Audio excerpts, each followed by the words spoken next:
Well, here we are.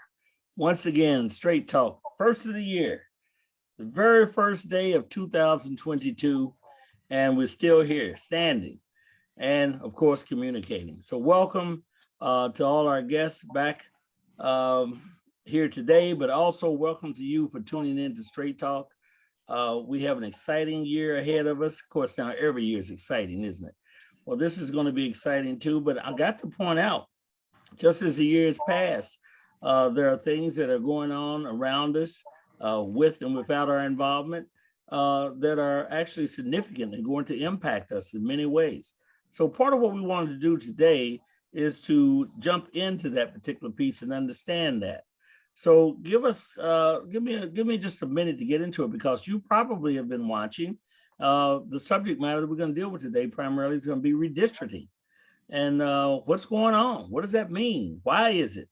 How can it be done better? We're going to explore some of this. You've been watching Georgia. You know what's been happening in Georgia. They elected a Democratic president and 2 U.S. senators in the last election, I should say.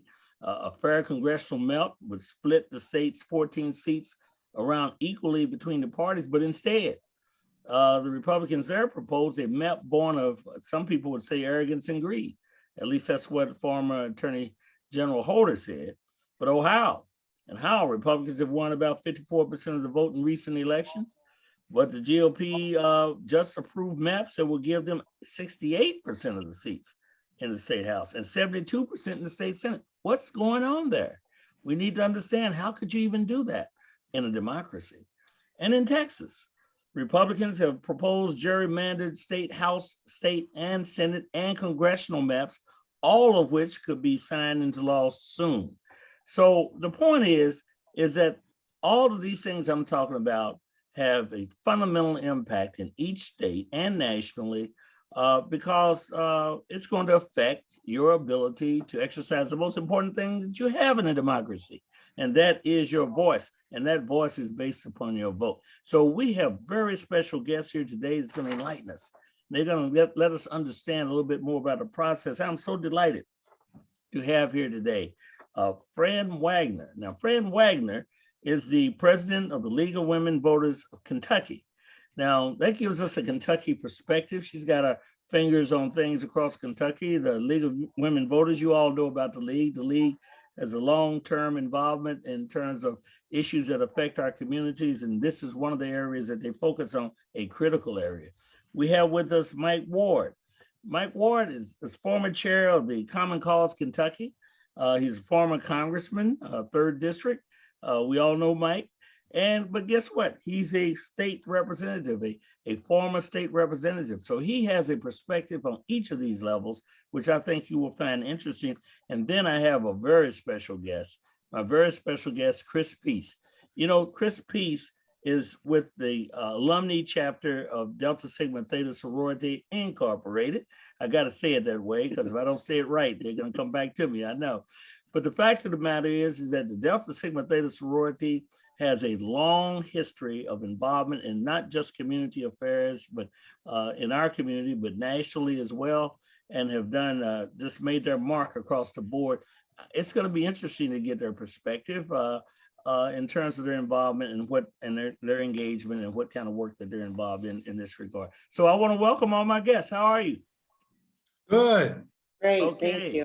Well, I'll tell you what, it's going to be a very interesting thing that we're approaching, because it's a very timely thing.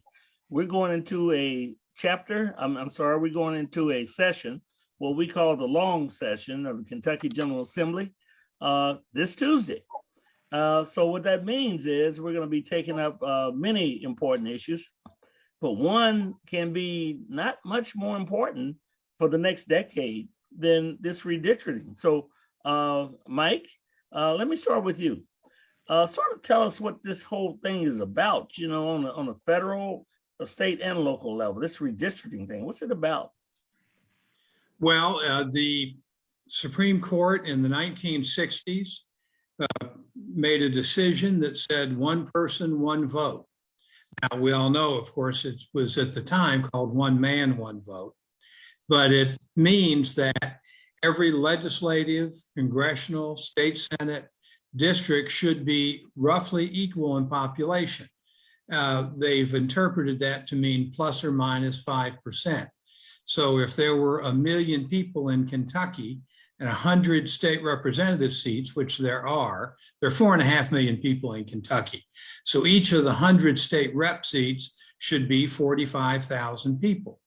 5% plus or minus is allowed. And that is important because the history is very interesting. The congressional districts are done the same way. I'm not going to do the math in my head, but there are 4.5 million people in Kentucky, and there's 6 congressional seats. Somebody who wants to write that out can tell me what that equals per seat. But fascinatingly, Louisville now has virtually all of Jefferson County is 1 seat, 3rd congressional district, represented by John Yarmouth. And it is 1/6 of the state.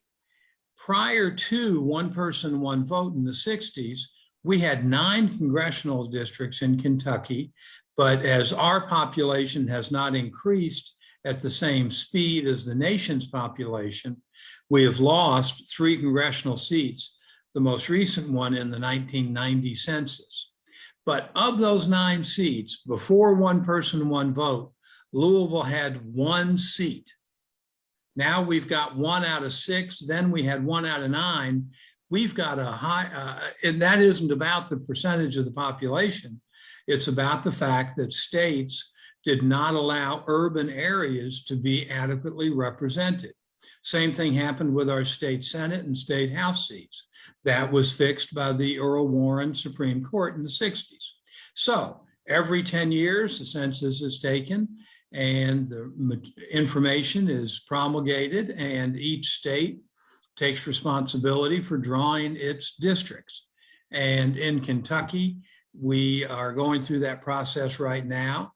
I was in the legislature. In fact, Gerald Neal, state senator, and I, as a state rep at the time, were elected the same day, a Tuesday in November of 1988. I think it was November 8th, but I could be wrong about that. But I sure remember that. Never wrong. I'm never uncertain. But in 1990, I was able to be involved in some of the redistricting efforts in Jefferson County, and our listeners and viewers who enjoy teasing people about tech will enjoy the fact that I got involved in that because I got the Legislative Research Commission to give me the precinct by precinct data for the number of the population of each precinct, and I put it in a spreadsheet. Before the LRC's computer system had gotten up and running, so I was able to get kind of a head start and help out the leadership as they were moving things around in Jefferson County. So I'm happy to have had the opportunity to play with it all these years. And I recommend to anybody who is curious about the population numbers and the districts as they are currently drawn, can go to a website called davesredistricting.org. DAVES, guy named Dave. Dave's Redistricting, and he works for the Cook Political Report. For those who pay attention to politics, they know of Charlie Cook. So we've got to get 1 person, 1 vote. We've got to adjust the districts that have lost population, adjust the districts that have gained population, and make sure that everybody is equally represented in the Kentucky legislature. So that's how redistricting comes about, Senator. And it happens every 10 years? Every 10 years with the census. And that's required by the Constitution? Correct. Okay, so Fran, the League of Women Voters have been involved in so many different things, have been impactful, particularly educating, but also organizing people to focus on issues and get people to engage in our political processes and so forth. What is the League's perspective, and what is the League's concerns and our joys about this redistricting piece that's right on our doorstep? Well, Senator, as you might gather from our name, the League of Women Voters, we're very interested in voting. And we totally agree with your opening statement. It is the bedrock of what our democracy is all about. And what we're so interested in redistricting about, Mike touched on as he was explaining how the number of districts have to be fairly equal in population every 10 years in accordance with the census. But the league is opposed to gerrymandering. And by that, that is drawing districts in a way for partisan advantage. We're a nonpartisan group. We think the district should not only be equal in population, but that they should be compact. They shouldn't be all divided up to protect incumbents or to promote a political party. Because when you do that, then everybody's voice is not equal. You can draw those maps, especially with all of the technology that we have now. You can draw them with great precision. And you were referencing it at the beginning, Senator, when you were talking about Ohio and Texas and so on. What's happened in those states is that people don't have an equal voice because of the way the districts have been drawn. So the league has advocated from the very beginning. Well, in the very beginning, we tried to get a bill passed that would create an advisory commission. Under our Constitution, the legislators have the responsibility for redrawing the maps, but we were asking them to have an advisory group that would be separate from the legislature, that would go around and have hearings, and they could get some public input into the process. That bill never saw the light of day. And then we worked very hard to try to get the legislators themselves to go out and have some hearings and listen to input about how the district should be drawn. That didn't happen. So this year, the league itself went out and we contacted local groups. We had 10 public hearings throughout all of Kentucky, one here in Jefferson County, but all through Kentucky. We got input. We had a map that we drew that just to get input. Here's if you redrew the boundaries and you weren't concerned about incumbents and you're only concerned about the population, here's a map, but what do you think of it? And then people in those areas said, oh, but you're separating these two neighborhoods that really you shouldn't, and so on. So we made all of those adjustments. And then we presented in early December, legislators, including you, Senator, with a map that had all of this input and that was drawn without any reference to incumbents, and obviously had all the other requirements that are required. So that's where we're coming from, and what our interest is. Well, that's very interesting, because you did a lot more than I think the legislators got in terms of information leading into this thing. Usually in these processes, they are held generally close to the chest. There are exceptions to that.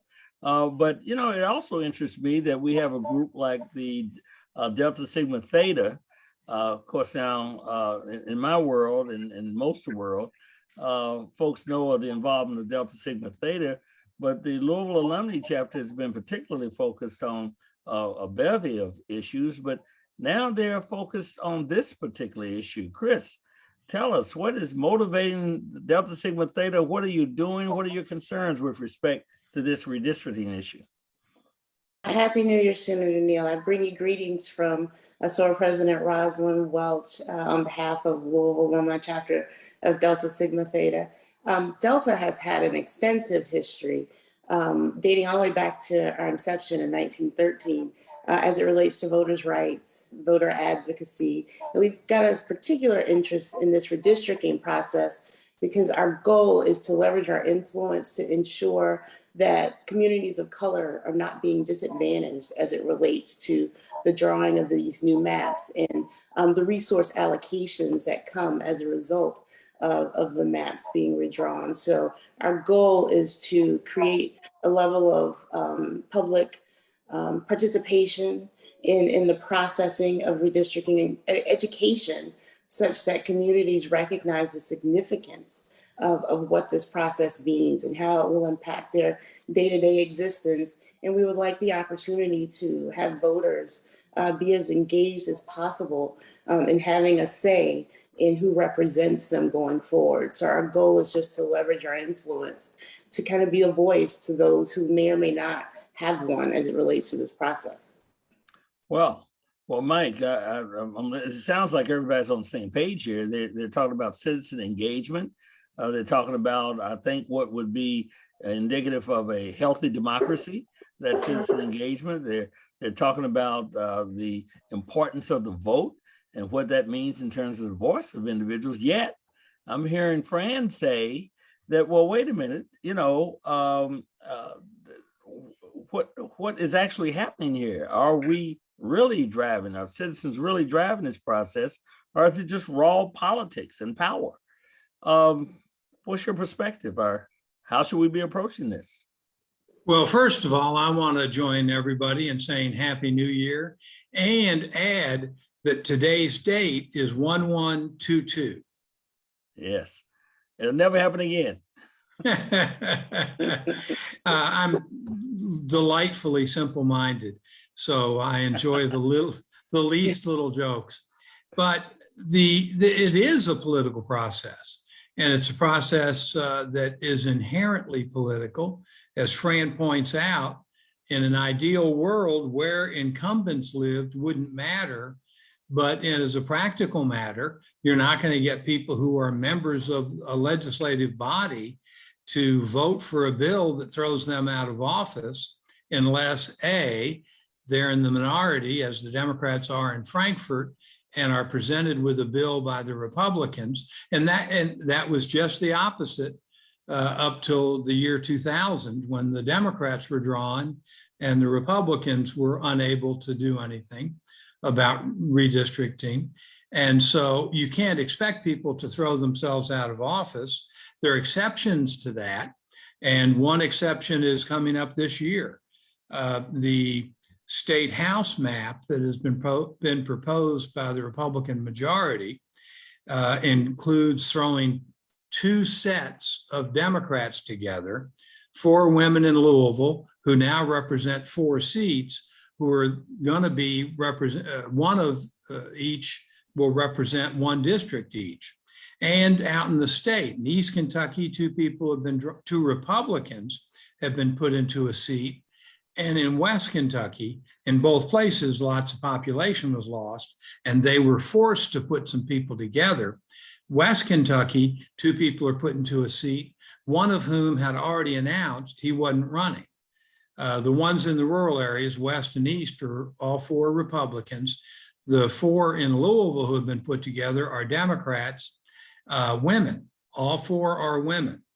And so it is a political process, and we always have to remember that. Lastly, it is something that elected officials have to account for and explain their votes, because they will be voting on the bills and they will have to explain them to the voters. And every 2 years for the state house, every 4 years for the state senate, there is accountability. Well, you can't get around the fact that it's a political process. In fact, what we're talking about, pure and simple, is the raw reality of politics and making decisions in a democracy. But some states have looked at it differently. California, for instance, the commissions and that sort of thing. Fran, Chris might jump in, but Fran, what's out there? I mean, what are the alternatives to making it more of a representative process as opposed to a raw political process that's laden with just one objective, and that's power? Right. Well, as long as the legislators are the ones doing the redistricting, I think Mike's absolutely right. They're not. They're going to protect themselves. Nobody's going to give away their power. But there are 18 states that have either totally independent commissions to redraw, or at least partially independent commissions to redraw the boundaries. And that would be the League of Women Voters Druthers, is that there be an independent commission, because I don't think there's any way you're going to get it done fairly any other way. However, but barring that, the thing that I think we can ask for and have been asking for is that they get some, they go around and get some input from people before they do it. And B, and I think this is most egregious, my understanding is the bills will be brought up Tuesday and voted on by Saturday. There's not time, once anybody sees the maps. We've been working, the league's been working at this for 3 years. And the House, for example, presented their version a couple of days ago. And we're still trying to, it takes time to finally work out, well, how have they drawn this? What's being, shortchanged and what's not. It takes time. So I think we can ask that they listen to us in terms of input. If I lived in Laurel County, Laurel County has been carved up into six pieces. I mean, there's no reason for that other than protecting incumbents. I mean, I'm just giving one example. There's several.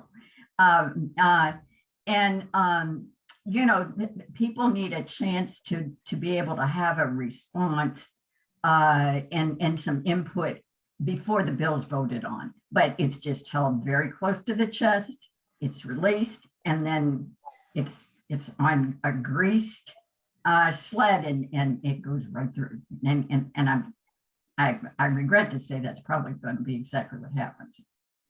Understanding the arc of politics, I think on behalf of Delta, what we've recognized is we have to engage upstream, because there's interconnectedness with the census, there's interconnectedness with redistricting, and there's the ultimate accountability at this point at the ballot box. So our greatest responsibility is making sure that we educate voters, especially in those areas where resources are scarce, and in those areas of communities of color, to understand where their power lies in the current system, and that engagement is the key.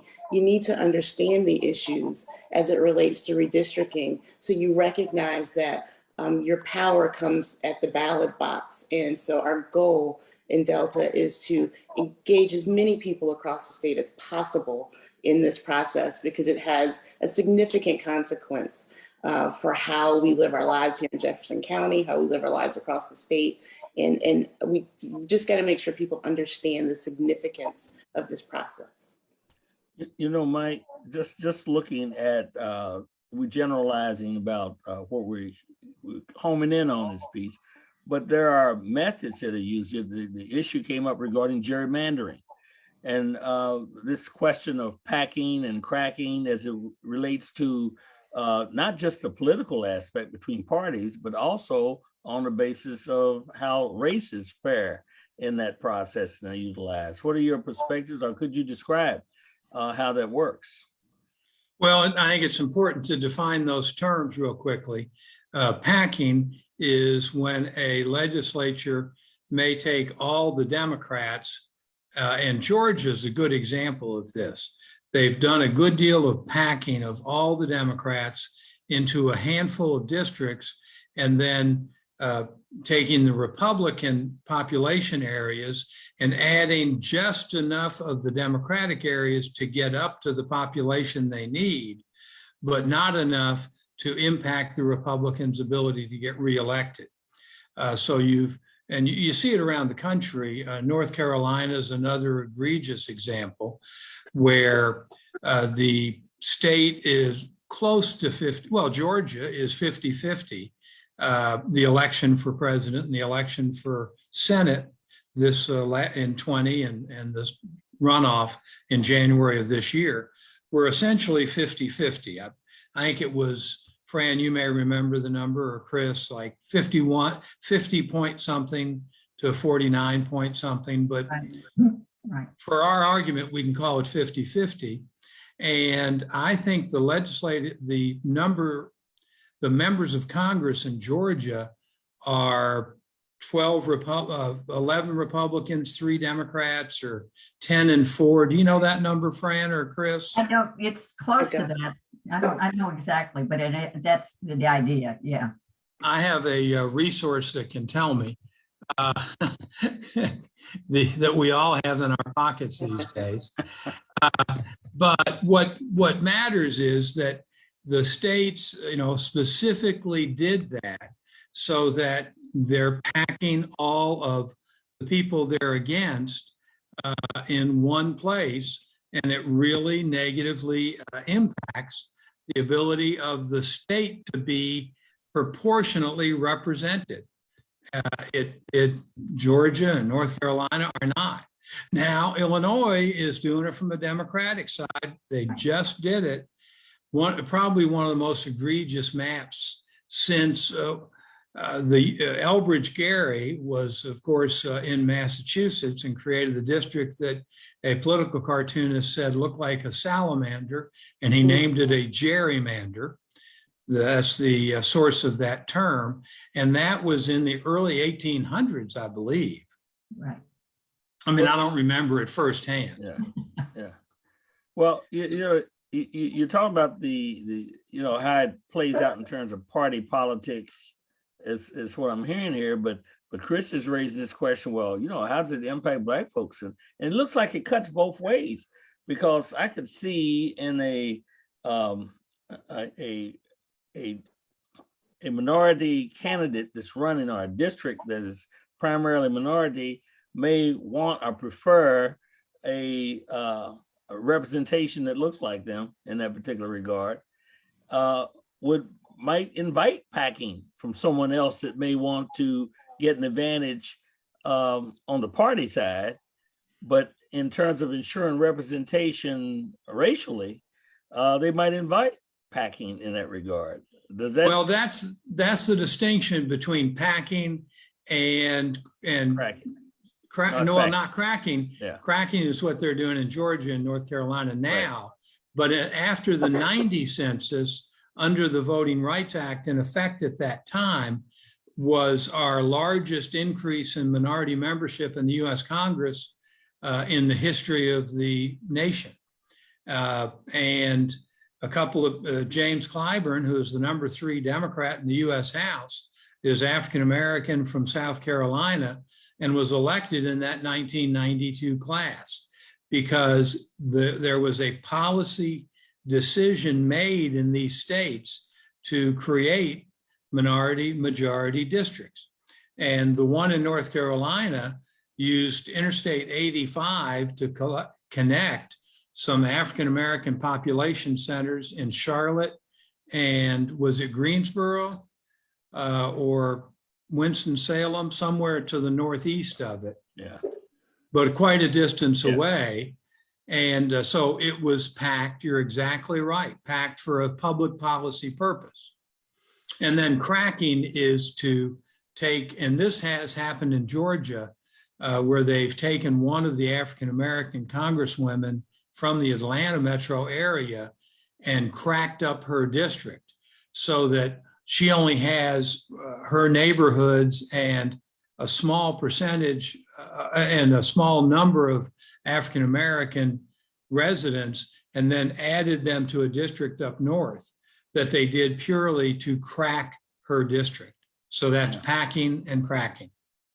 Well, Chris, I mean, you want improved racial representation in this process. You don't want to do it, but at the same time, it may militate against what a majority party, who otherwise may have some policies you may not agree with, but at the same time, you would approve perhaps a situation where there would be some packing to ensure representation in that regard.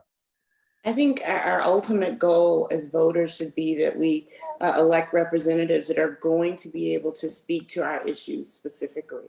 and are going to care for the issues that are most important in our communities. And some of the concerns with drawing maps that create these boundaries where there's not a lot of like commonalities in how individuals live in the areas represented would suggest that there's the potential of your issues are not being adequately cared for.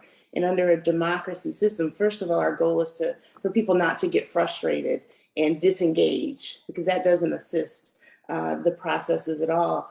But there should be a measure of fairness where it doesn't feel as if legislators are picking their voters as opposed to voters being able to pick their representatives. So our goal again is to get as many people as possible engaged in the process such that they are actively involved in picking representatives that are going to best represent their needs going forward.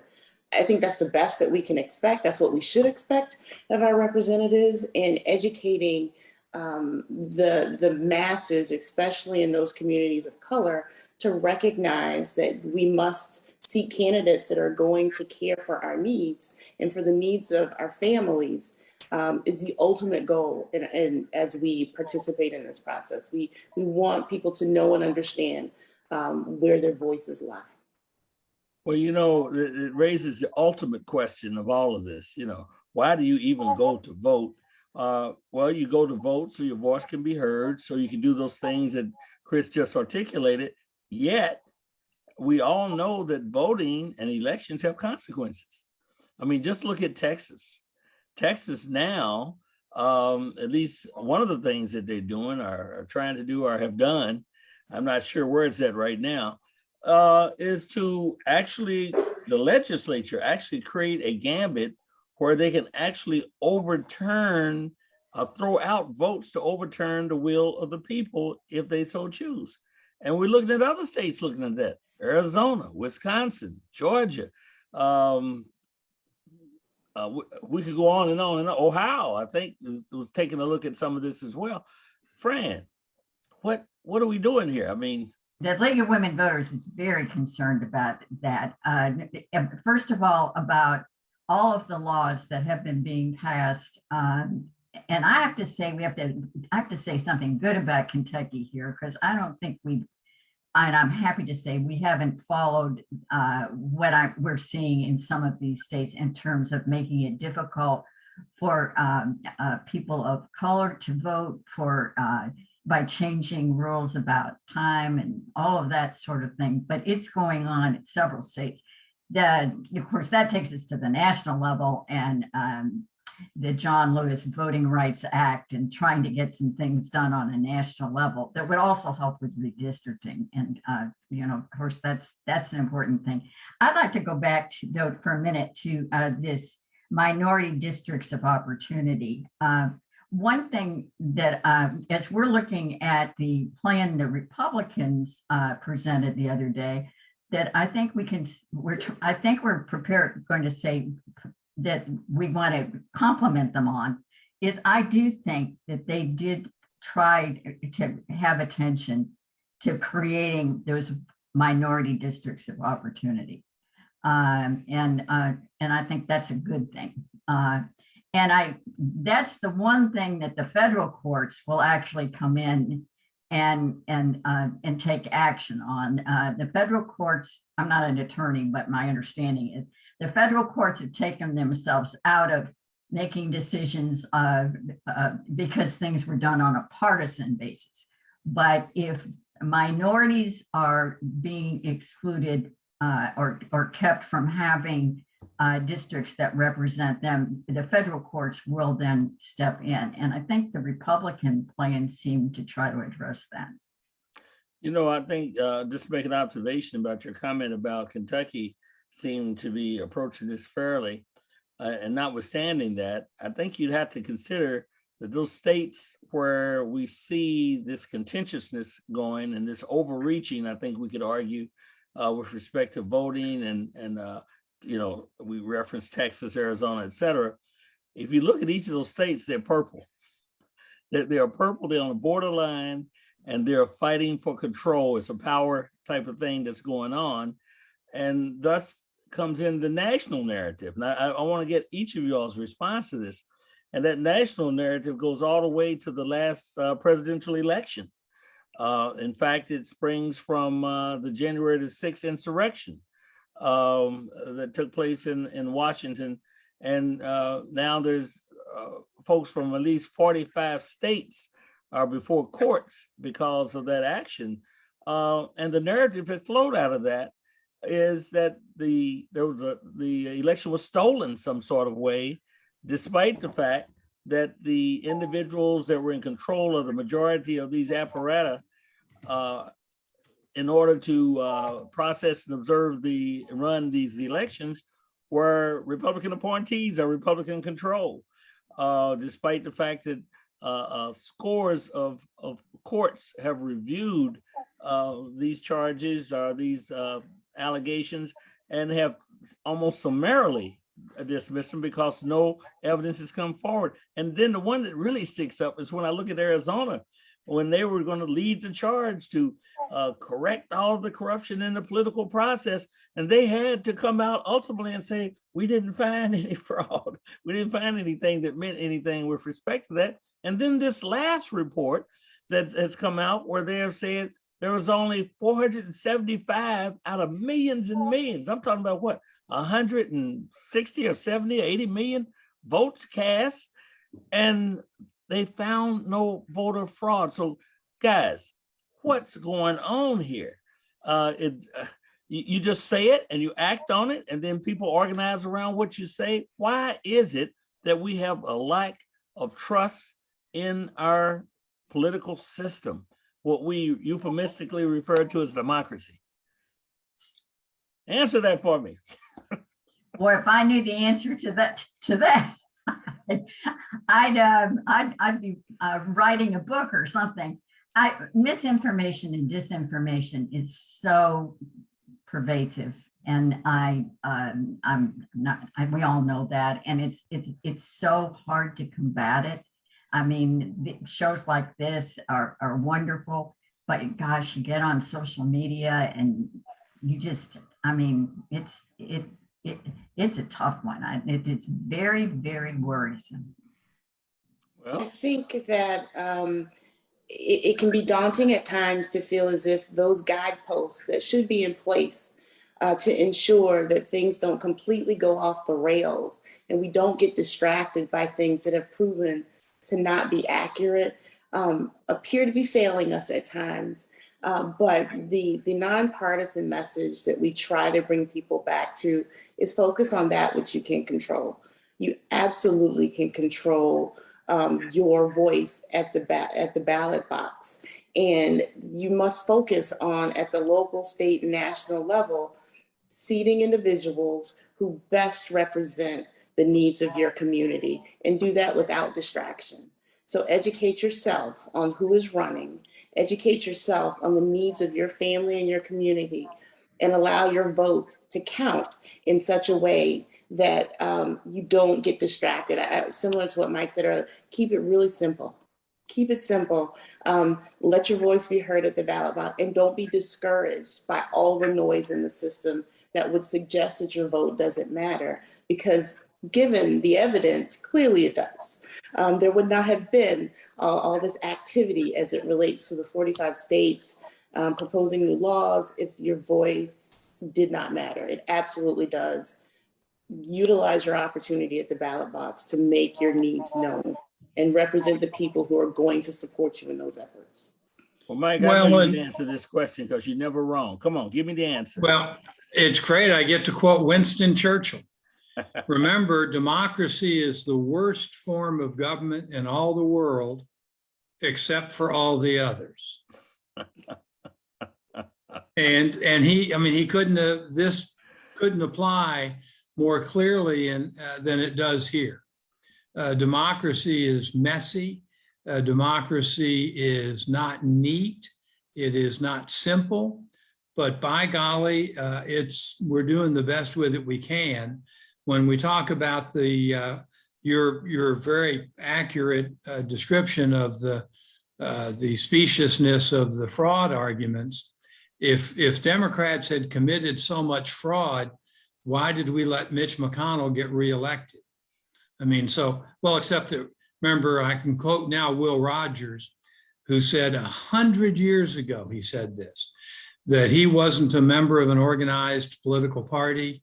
He was a Democrat. And so I guess that Trump's argument is that we're so poorly organized, we could steal an election from him, but not anybody else. You know, you raise a heck of a question there about an organized party. Democrats are known to be, you know, the big tent's got a lot going on up under it, you know. It's hard to herd those cats, right? It is. It's a Yeah. stitch. Well, But I that just raises- want to say, let me throw Yeah, one more thing please. in here, though. For anybody who has just heard this last segment and is discouraged, remember, it is the better than all the other ways of running a government. And while we don't do it perfectly, it is worth getting involved in, as Chris said. If you don't vote, you're throwing up your hands. And the people who don't vote are the ones who have more impact on elections in some cases than the people who do. And anybody who has the right to vote, and luckily in Kentucky with Governor Andy Beshear and the legislature having passed the, Gerald, how long did you work on getting felons their civil rights back? A long, long time. I mean, Well, we still have more to do on that. And Oh. you know, Lake's going to be working really hard on that this session and every session about, you know, once people have paid their time, they need to be able to vote. and it ought to be automatic. They shouldn't Yeah, have to it make should be any automatic. affirmative effort. And you shouldn't have to pay all these fees. and- Now, that's been dealt with, hasn't it, Gerald? The fees through that court case? Yeah, we've dealt significantly with the fees, but the problem is that what was done by executive order needs to be in the law. Right. Yeah. You see, because that executive order, when that governor goes, then it goes, does it not? So the question Oh, yeah, it's an is, executive order. so those things, I was filing those bills all those years that you were referencing. The fact of the matter is that has to be inculcated into law, or codified into law, if we're going to really get where we need to go. So I do tip my hat off to this governor for what he's done and stood tall. But then you still got this issue of getting folks to vote. Let's talk about that for a minute. Look here, let me tell you something. I got to tell this story. I remember one of the times when I was really had my juices flowing, and you know, I was all hyped up on this democracy, and we were going to get folks that didn't vote to vote again. And I got my crew together, and we identified 4 precincts, and I was rolling tough, and we walked to every door. We went about 10 months ahead of time. We educated, we did it. People were receptive, and they were going to come out and vote. And then when we looked at the results, we had less voting in the precinct than before the last time. Now think about that. Think about that. What is it? What is it?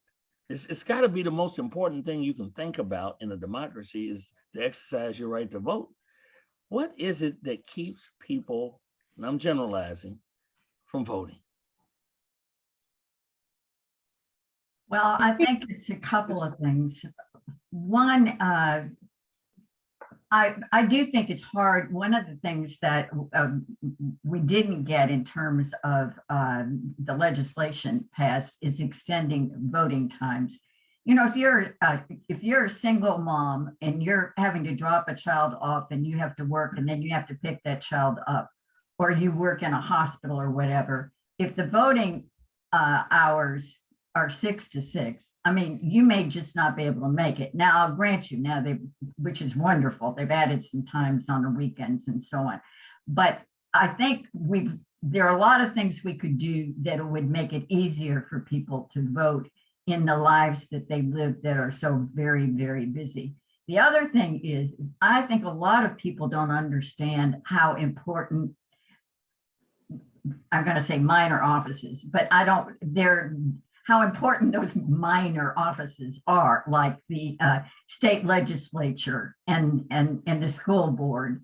you know, we hear so much when the presidential election is in flower. And a lot of people will go out and vote in a presidential election, and yes, they'll cast their ballots for all the others. But when the president isn't running, people somehow just don't understand how important those other issues are. And I mean, we're going to have, I think the whole House will be up for this coming November. The whole House will be up for re-election, and half the Senate, I believe, is the way it works, isn't it, Senator? Yes, roughly. Yeah. I Well, think it is a significant part. And I also believe the reality is it benefits certain groups for voters to not be familiar. I think what Mike says is significant. The people who don't vote often are the ones who determine elections. So it becomes incumbent upon groups like ours to ensure that it's a 365-day-a-year effort to ensure that it can't just be a lot of attention around the presidential election, because at times that feels so big that you do get lost in what does it really matter if millions and millions of people are voting. But your school board representatives and your city commissions and your mayor, there's a significant impact in ensuring that there are people who know and understand what your day-to-day life looks like.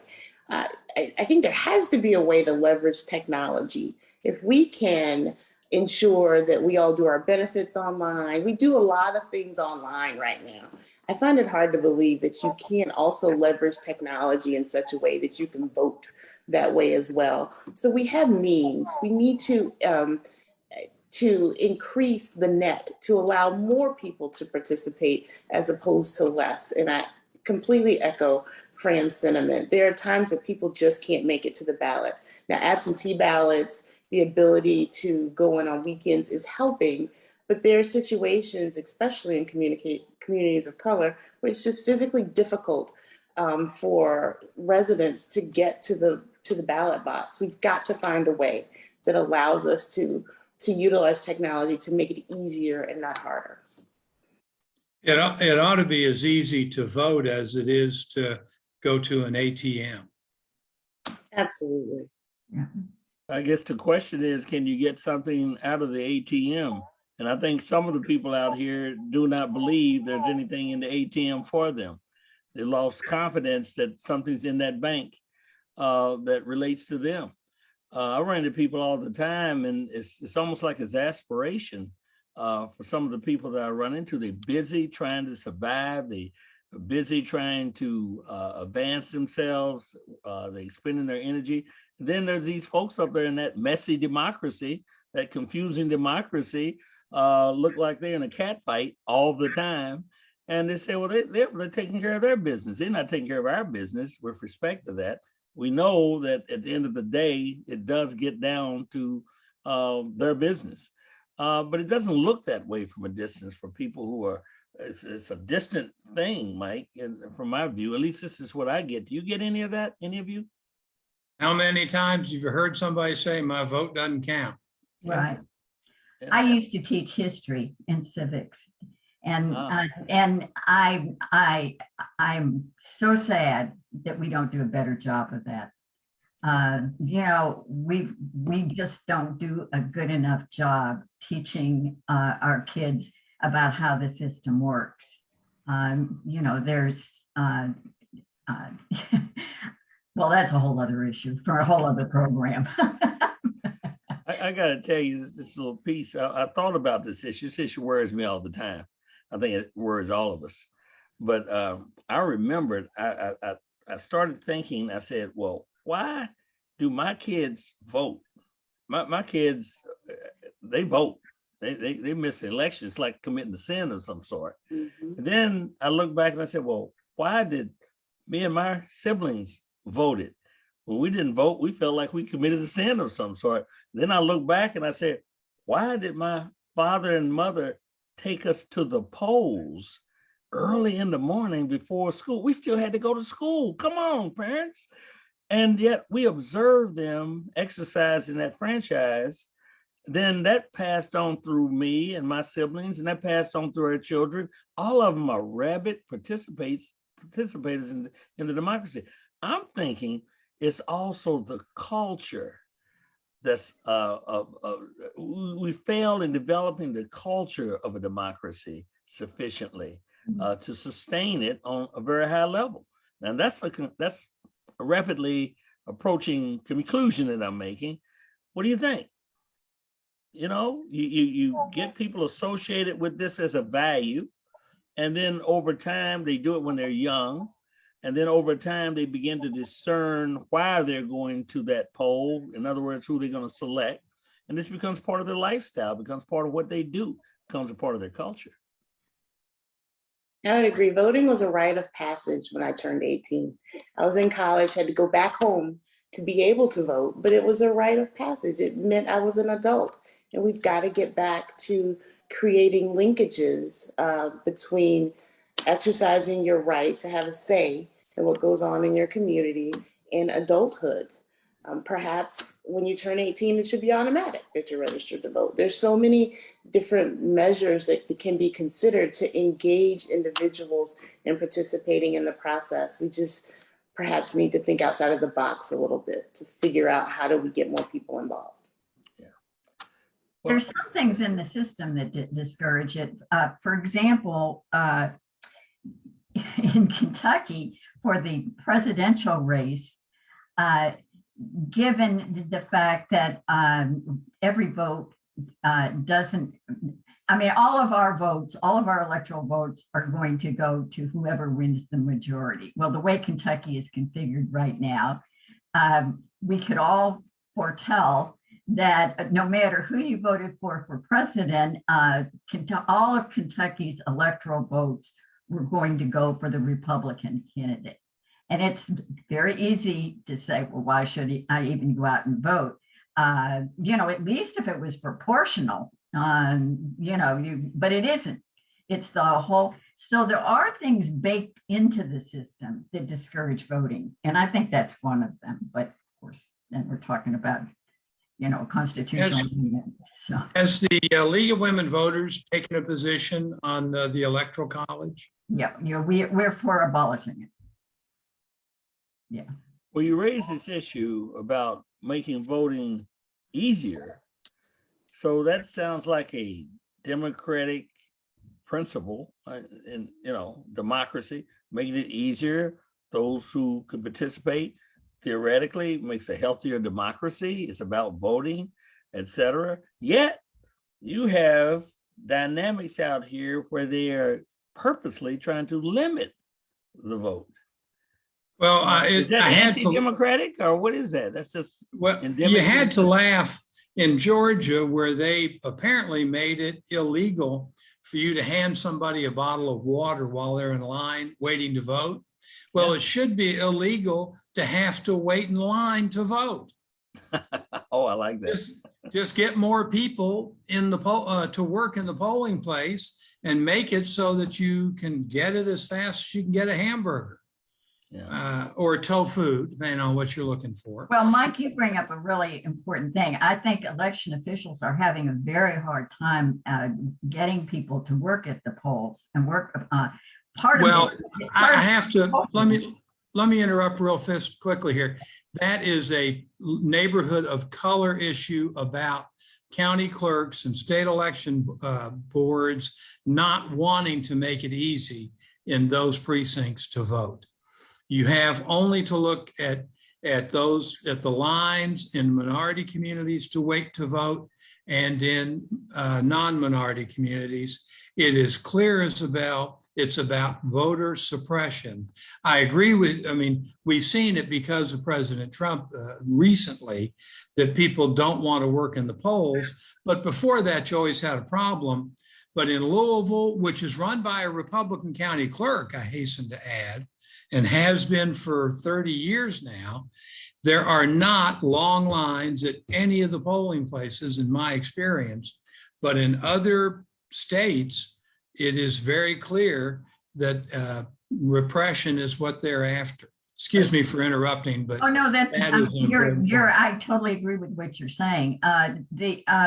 I was just going to say, I know COVID's a problem because lots of times more recently, just in the last couple of years, because a lot of our election workers are elderly, made it even harder. But I think the other thing, and they're having a hard time having people run for offices like Secretary of State, is because they're being attacked. It's shameful what is happening to our election workers who are trying to do the best job they can do. And people there's just some horrendous stories about how they're being, confronted and people showing up at their homes it's so nobody wants to be involved in the process. It's a real problem. Well, I think all of this is making a case for the John Lewis Voter Rights Act. That's right. I think what you're saying, I mean, just look at what's happening in Georgia right now, where they are limiting the voting to one polling place, just one polling place in one of those districts, purposely trying to limit the vote. Let's think about those who are trying to set up a mechanism to appoint I would say, Democratic representatives on these voting apparatus, the ones that runs these in various states. Just think about and their ability to restrict voting. Just think about legislatures that are promoting the ability to take votes away from the will of the people in terms of those various states. Think about those that have a myriad of across the country. I mean, there's proposals all across the landscape to do that. That's clearly, in my mind, foreign to everything that I've learned in school, everything that I've experienced, despite all the warts and all the negatives and all the disarray that you find in a wildly democratic process. It is so foreign to anything I could even imagine that now today we are witnessing this. So I would agree that we have a problem, and I would suggest that we have a crisis at hand, and that this next midterm and this next full election is going to be a turning point, or let's say it'll be a point of judgment with respect to where we're going to be going as a democracy. I hate to put it that way because it really concerns me when I think like that, but I don't see any signs that are different other than those who are willing to stand up, speak out, and do the right thing in a democracy that's precious as the one we have here in the United States of America. Wow, with that being said, folks, what else can I say? Look, we're at the end. I want to thank each and every one of you. This went so fast. Sometimes I'm on these shows and I'm pulling teeth and this sort of thing, but I have just such an engaged guest here today. Ladies and gentlemen, we have with us Christina Peace of the Louisville Alumnae Chapter of Delta Sigma Theta Social Action Committee. Mike Ward, former chair of Common Cause Kentucky, former congressman for the 3rd District, and former state representative of the 34th District, and Fran Wagner, the president of the League of Women Voters of Kentucky, who have brought you, I think, some very thoughtful engagement in terms of redistricting and voting and so forth. And I want to thank each and every one of you all for being here with us today. And having said that, I want to say to you, our listening audience, that the outcome of what happens in democracy is really up to you. You have to stand up. Somebody else can't do it. You have to stand up. You have to learn what it's about. You have to learn where the engagement is, and then you have to engage. It's just that important. So as I end this program, and as I always say, do the right thing.